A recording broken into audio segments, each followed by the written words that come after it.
Here are 3 tips for starting a chapter. First, start in the action. Whenever you begin a chapter, make sure that it is interesting and it's pulling the reader in. You don't want to start the chapter with someone waking up unless the waking up is interesting, like they're waking up in a different place. Second thing you want to do is make sure you're hooking the reader every single chapter.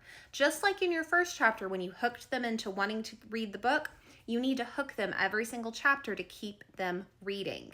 A great way to do this is starting with something interesting or a funny line. Bring that reader into the book and make them want to keep reading. And lastly, make sure that the reader knows who's talking whenever you begin a chapter.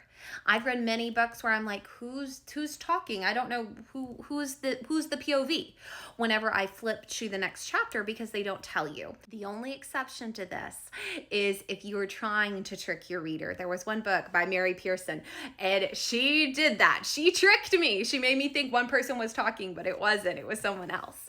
So if you're doing that, then yes, don't tell them. But otherwise, make sure they know who the POV is. So do you have any tips for starting a chapter? Let me know in the comments and happy writing!